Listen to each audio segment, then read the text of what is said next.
이건 이제 북한의 유명한 김성근의 파도인데 이 작품을 본 적 있어요? 이 옆에는 이제 공성훈이라고 제 후배인데 어쩌던 훌륭한 작가인데 아쉽게 그러는데 이 두 개가 이제 이 파도인데 이 공성훈의 파도는 이게 개운제 선생하고 함석근 선생이에요.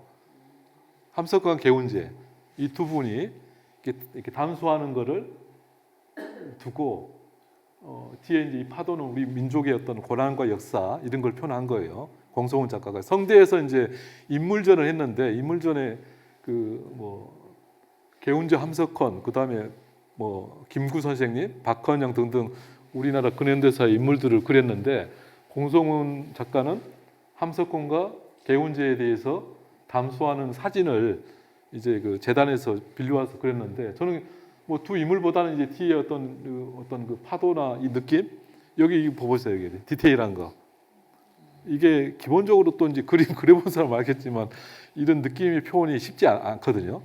똑같은 묘사 이런 걸 떠나서 기본적으로 전체적인 이 흐름이나 운행이나 터치나 이런 게 공성훈 작가를 알면 그 사람의 어떤 사상 그리고 그 사람의 어떤 삶의 태도나 이런 게 이제 이 작품에 녹아 있어서 저는 이 작품을 좋아하고 김성근 파도는 이제 북한에서 파도 작가로 유명해요.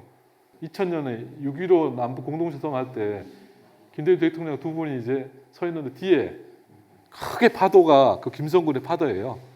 이 파도. 여기서 이제 후리게 나는데 어쩌든. 그런데 이제 이것도 역시 이게 수묵담체와 조선화예요. 유화나 무슨 아크릴화가 조선화다. 조선화로 이런 물거리 읽는 그림이나 이런 역동성 이런 걸 표현하기가 모르겠어요.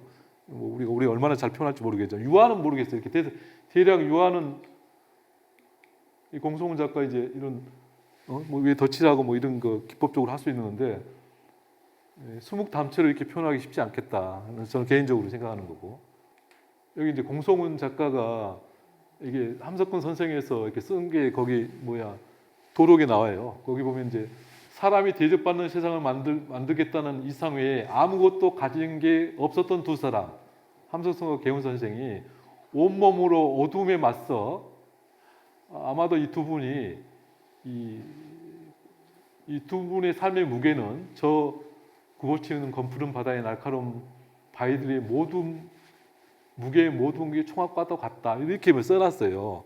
나는 이거를 보고 이제 이 공성훈 작가를 내가 대학교에서 때부터 잘 아는 친구라 그리고 2020년에 21년에 죽었다니까요. 죽었는데 그냥 이 스토리를 이게 말해야 할지 모르지만 이제 벽지에 사는데 그 비닐하우스 거기서 작업실을 했어요. 근데 비닐하우스가 이제 나중에 알았지만 비닐하우스 작업하니까 비닐하우스에서 그 농약 그런 걸 뿌려 있는데 그게 이제 땅에 묻어 있었겠죠. 이게 물 밀폐됐고 거기서 작업하고 거기서 산다고 해보세요. 결국 이제 암으로 이제 2021년에 그랬는데 그런 걸 알면 이제 좀 마음이 무겁죠. 그리고 이 작품 속에 이제 그런 게 들어있는데 어쩌든 본인의 개인의 삶도 그렇고 이 두 분이 이제 이 한민족을 생각하고 우리 역사를 생각했을 때 이분들의 어떤 민족에 대한 사랑 그리고 애정 그리고 게 거풀군 이 바위 바다 이런 게 무게보다 더 크다 이런 거 이제 글로 써서 제가 그거를 거기다 이렇게 도록에 실었어요. 너무 이렇게 좀 마음이 와 닿은 것도 있고 공성훈 작가의 개인적인 그 마음에 닿아서 했는데 뭐 어쩌든 이 공성훈 작가와 어떤 그 김성근 작가의 똑같은 파도지만 그런 차이를 이제 좀 비교를 해봤죠. 여기는 이제 선우영 작가예요. 북한의 또 굉장히 유명한 작가야. 북한에 가장 인기 있는 작가. 그래서 제가 알기로는 선우영 작가가 이제 중국에서 작품을 많이 이제 가격을 올렸어요. 중국에서 선우영 작가 작품을 제가 알기로는 한 200점 주문한다. 그럼 200점을 선우영 작가가 다 그릴 수 있겠어요? 모르겠어. 내가 이제 그 이상은 뭐 여러 가지 비하인드 스토리를 말할 수는 없지만 어쩌든 그래서 북한에서 중국에 가장 많은 인기가 있는 작가가 선우영 작가인데 여기 진체 세화의 대가 선우영이었잖아요. 그 세필 가장 디테일하게 그래서 이게 금강산 천녀봉인데 이게 크기는 300호인데 저희가 이제 구입해서 전시한 적도 있어요. 그러니까 이쪽에 돌 부분에 그걸 부분적으로 보면 굉장히 디테일해서 약간 추상성이 있어요. 이게 큰 대작이고 또 이것도 이제 조선화죠. 조선화인데 원래 선유형은 저기 평양미술학과 할 때 이게 상업미술을 했어. 상업미술 북한에서. 그러다가 이제 조선화 유화하고 했는데 조선화하면서 굉장히 그런 디테일한 이런 그 감동이 있죠. 그냥 이게 단순히 그림을 이게 금강산을 그렸다는 개념보다는 그 어떤 내면성이 읽혀지기 때문에 작품 원작을 보면 좀 이렇게 감동이 있어요. 그래서 북한에 아까 제일 그 인기가 많은 작가 한 명이 선우용인데 이 선우용의 금강산하고 아까 신장식 선생 국민대 교수 하셨잖아요. 그때 그 문 대통령 때 뒤에 판문점 뒤에 이제 그 금강산 그림을 거기다 설치했던 작가예요. 그래서 이 두 그림, 이 금강산의 두 그림인데 이게 또 남과 북의 이런 차이예요. 또한 대상을 어떻게 표현하는가. 이 옆에 이제 이게 선우용의 금강산 만물상 기암절벽 이게 2018년에 이제 김대중 대통령께서 북한에서 이제 소문 받았던 작품이에요. 이쪽 선우용의 기암절벽 이게 이제 그 삼남 홍골 의원이 가지고 있어서 저희한테 이제 좀 자료를 줘서 실은 건데요. 이거는 이제 신장석 선생님께서 이제 2018년 평양을 방문했는데 그때 그 양강도 호텔에서 새벽에 이제 평양을 보고 스케치했겠죠. 그거를 이제 한국에 남쪽에 와서 10년에 거쳐서 완성했던 평양의 아침. 이 작품이 좀 나름대로 의미가 있어서 좀 이렇게 실었습니다. 이게 이제 북한의 정영화가 소용선 선생인데요. 정영화는 또 북한의 또 유화로 굉장히 유명해요. 이게 금강산을 그렸는데 저 뒤에 보면 거기 굉장히 점유와 합법 같이 굉장히 좀 이렇게 추상성이 좀 있잖아요. 이것도 원작을 보면 매력이 있어요. 단순한 이렇게 산을 그린 게 아니라 약간 이 붉은색이 금강산에 이제 가을인데 굉장히 불타는 그 어떤 금강산의 어떤 그 단풍 뭐 이렇게 그런 거를 굉장히 리얼하게 그려요. 그다음에 이제 서영선 선생님 여러분도 아실지 모르겠지만 제가 개인적으로 굉장히 존경하는 선배이자 작가신데 어쩌든 그 강렬한 색채로 어떤 그동안 역사 많이 그리셨고 여기는 이제 그 포로인데 이 붉은색은 이제 어떤 그 6.25 전쟁 때 어떤 우리 흘린 피 뭐 그런 것을 좀 상징했던 것 같고 그 다음에 이제 이 청색은 그 자연 우리 산하에 우리 젊은이들의 흘린 피를 약간 포로에 저 배꼽 크기인데요. 약간 그런 이미지로 그렸는데 서영 선생님 작품은 대체로 어떤 형태의 어떤 원석을 그린다 할까 본질을 그린다 할까 추상성이 내포되는 어떤 형상성을 추구해요. 그러니까 힘이 있고 에너지가 있죠. 그다음에 분단된 상황에서의 작가로서의 정체성, 그냥 이쁘게 그림을 그린 게 아니라 강렬한 그리고 나의 지금의 심정, 나의 지금 어떤 고통이나 어떤 지금의 정서를 형태적으로 표현하는데 힘이 있고 강렬함이 있다. 그게 감동을 줘요. 원작을 보면 더 이제 그런 매력이 있는데 이거는 이제 전영과 김병희 선생님을 이제 제가 비교했어요. 김병희 선생님께서 1945년 조선 미술가 동맹 초대 서기장이 김병희 선생님이에요. 북한 평양에서. 그리고 거기서 이제 그때 서기장 하시다가 그때 이제 내려올 때 북한 작가들 많이 모시고 함께 남아있다고 하신 것 같아요. 그래서 여기 이제 늦은 오후의 리얼리티 해가지고 북현무라고 했잖아요. 선생님 돌아가시 1년 전에 그린 건데 이 북현무하고 남주작 이 두 작품이 있어요. 그래서 북한은 이제 고벽화 저도 안 가봤지만 그 벽화에 보면 이 아침에 빛이 들어오면 벽화에서 그려지는 그 강렬한 그 색감 그런 게 너무 강렬해서 북한 작가들이 그걸 연구를 많이 한대요. 그 벽화에 이제 암갈색인데 붉은색도 있고 거기에 이제 빛이 비치니까 그 형태가 얼마나 강렬하겠어요. 그래서 그거를 이 추상적으로 김병희 선생이 이제 북현무로 이렇게 표현했어요. 남주작이 있는데 그 두 개를 같이 전시한 적이 있어요. 그런데 이거를 보면 너무 또 감동적이야. 이게 그냥 뭐 이렇게 선 이렇게 대충 이렇게 그어놓은 것 같은데 어쩌든 사람이 그냥 그 마음과 영혼을 이렇게 훔친다 할까? 그걸 이렇게 감싸준다 할까? 그런 매력이 있다. 그런데 이제 전형은 지금 현재 미술 서기장이에요. 현재 서기장이고 굉장히 중요한 이제 북한에서 아까 김성민 다음으로 좀 저는 개인적으로 중요한 인물이라고 보고 북한의 여러 이제 중요한 정책 결정을 전형이 이제 많이 하겠죠. 이거는 이제 전형은 금강산 소나무를 많이 그렸어요. 소나무의 대가 다 그래요. 그래서 전형의 소나무를 자세히 보면 기존 소나무하고 좀 다른 게 소나무 꽃을 그렸다고 한 것 같아요. 소나무 꽃이 피잖아요. 그래서 기존의 이제 소나무는 꽃이 없는데 전형의 소나무는 여기 보면은 이렇게 꽃이 피어졌잖아요. 이렇게. 그래서 꽃이 없는 게 기존의 김일성 주석이나 구세대라면 꽃이 피는 김정일이나 김정은 새로운 세대에 꽃이 핀다. 뭐 그런 이제 상징을 했다고 뭐 표현을 하는데 어쩌든 그 금강산 소나무를 통해서 지금의 그 북한 수령이나 북한에 대한 그런 거를 표현했다. 근데 이것도 크기가 이제 길이가 이게 5m 크기입니다. 5m 크기고 이게 1.5m 굉장히 대작이잖아요.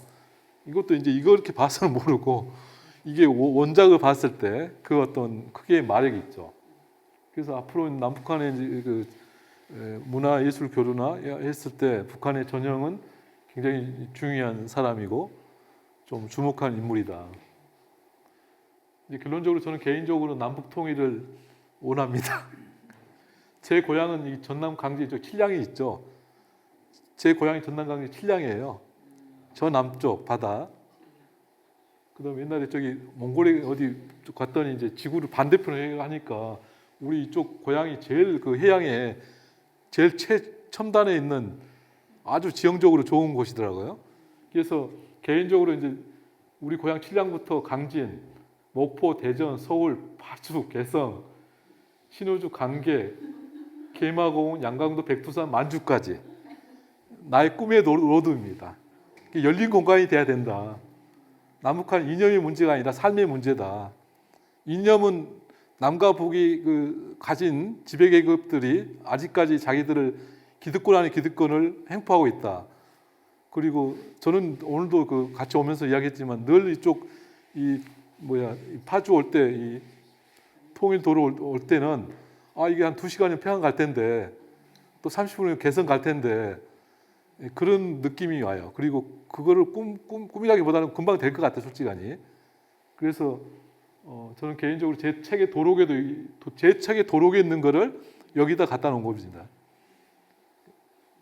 제 그 고향에 죽두라는 섬이 있는데 제 꿈의 섬이라고 하는데 어쨌든 거기서부터 광활한 만주벌판 같이 이 빨리 열린 스페이스가 열린 우리 조학과 선생님도 건축 선생님도 계시지만 열린 공간이 얼마나 중요한가 공간에서 섬 안에 섬에 사는 거에 대해서 정말 자존심 상하다.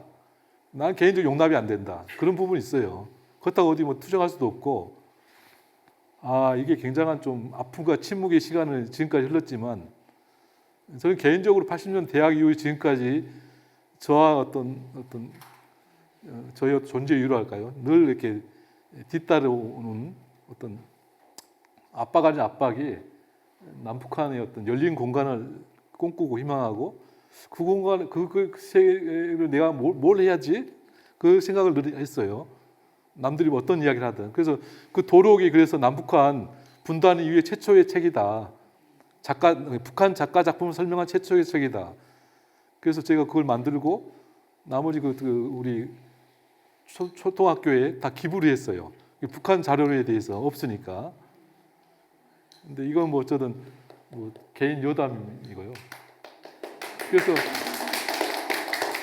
모든 사람은 창조자이다 작가다. 오늘의 결론입니다. 북한도 마찬가지예요. 우리 모든 건 창조자 작가인데 지금 여기 사는 이제 모든 이거 행위 자체도 우리는 작업의 일환이다. 제가 남북 프로젝트나 뭐 어떤 여러 가지 하는 것도 꼭 그림만 그리는 세가 아니라 같이 하는 모든 프로젝트 자체가 작업이고 작업의 일환인데 그거는 제가 하는 것이랑 함께 더불어 하는 거고 하는 참여는 모든 사람이 작가이고 어떤 창조자이고 어떤 주체자다. 거기서 좀 자유롭고 기존에 내가 미대에 나왔으니까 작가다는 그런 거는 교만일 수도 있고 그런 건 이미 해체됐다. 그래서 세상에 지금 우리가 훅 들어왔기 때문에 그래서 아까 그 역사랑 무엇인가 이야기할 때 유발 하라리 요즘 무슨 유명한 책 있죠. 거기에 이제 석기부터 지금 AI 시대까지를 이야기하면서 지금의 그전에는 뭐 넥서스, 사피엔스다 했는데 지금은 정보다. 그 네트워크이다. 지금은 정보의 총합이고 그러면서 제가 이걸 좀 정리하면 아침에 자면서 이제 일어나면서 이걸 어떻게 마무리할까 하다가 이렇게 생각했는데 우리가 옛날에 이제 죽을 때 지금까지 나의 삶의 흔적이 싹 이렇게 파란점으로 이렇게 간다 하잖아요. 그다음에 하늘나라 갔을 때 이제 하나님이든 어떤 거기 앞에서 나의 과거 행적을 다 드라마틱하게 볼 수 있다고 했잖아요.